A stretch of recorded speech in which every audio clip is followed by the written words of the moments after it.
Bonjour à tous, je suis Victor, votre professeur DigiSchool en sciences économiques et sociales. Aujourd'hui, nous allons nous intéresser à la mise en place d'un système de croyances.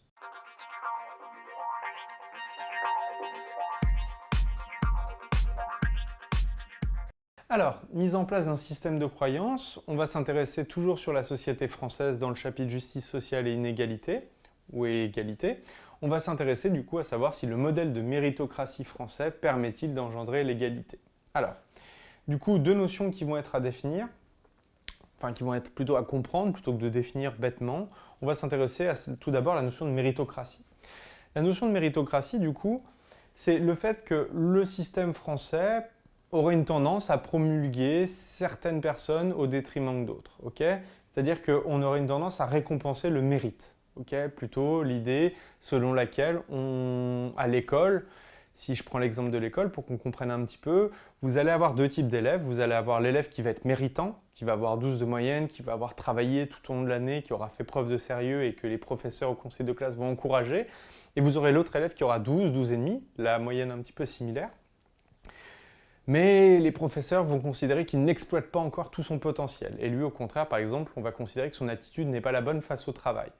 Eh bien, vous voyez que pourtant, on a deux élèves qui ont exactement les mêmes résultats. Dans un cas, on a un élève à 12 et dans l'autre cas, on a un élève à 12. Il n'y a pas de différence au niveau des notes, donc il n'y a pas une différence au niveau des résultats.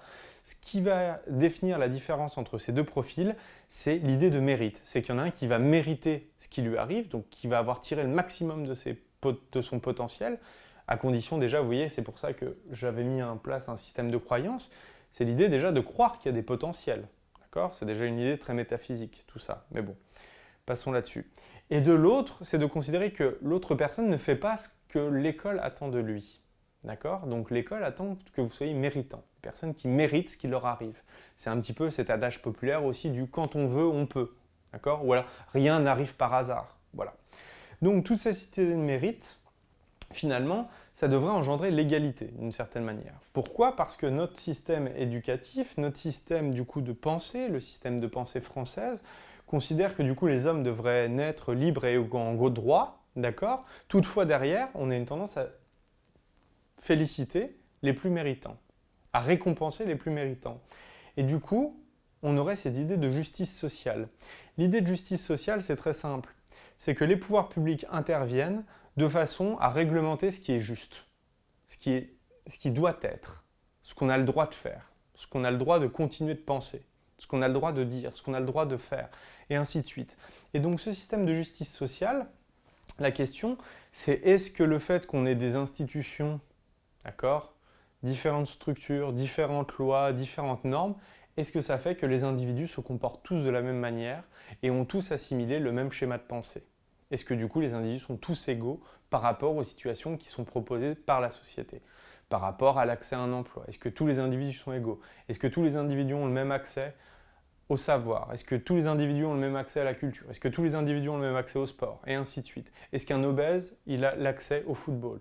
Est-ce que du coup, une personne qui est laide aura accès du coup, enfin qu'on va considérer comme étant laide d'après certains critères, vous voyez? Même l'idée de la laideur là-dessus, c'est très intéressant. L'idée de justice sociale. Voilà, certaines personnes, vous voyez par exemple la discrimination. On n'aurait pas le droit du coup de discriminer une personne sur la laideur. Pourtant, l'idée même de la beauté est déjà codifiée en soi. C'est-à-dire qu'on codifie la beauté. Et si par exemple je vous dis demain Ugly Betty ou alors Betty la moche, si vous tapez sur internet, vous allez avoir du coup une représentation de la laideur. Par contre, si je vous dis du coup la beauté, si je vous dis par exemple Cara Delevingne, pour certaines personnes qui vont taper Cara Delevingne, ils vont dire ah oui, elle c'est une mannequin, ça incarnerait la beauté. Donc vous voyez que même ça c'est codifié. Donc dans ce cas-ci c'est codifié, comment faire du coup pour assurer une espèce d'égalité? Si même par exemple sur des critères physiques il n'y a pas d'égalité. Donc tout ça c'est compliqué et c'est le travail de la justice sociale qui convient de dire vous pouvez faire ci, vous ne pouvez pas faire ci, vous devez respecter la liberté des autres. Toutefois, si je respecte la liberté des autres, est-ce que du coup tout le monde est sur le même point d'égalité? C'est un petit peu... Vous voyez, c'est pour ça que tout ça, c'est un système de croyance. Et en fait, vous, sur ce chapitre, on va vous demander quoi? On va vous demander de réfléchir à savoir si cette justice sociale promulguée par l'État, est-ce que ça fonctionne ou non? Et c'est ce qu'on va voir avec les autres vidéos qui vont poursuivre. Voilà, je vous remercie d'avoir suivi cette vidéo. J'espère que vous avez réussi à aller jusqu'au bout. Pour ma part, je vous invite à vous abonner sur notre chaîne YouTube et à laisser différents commentaires. Je vous retrouve très bientôt sur J-School.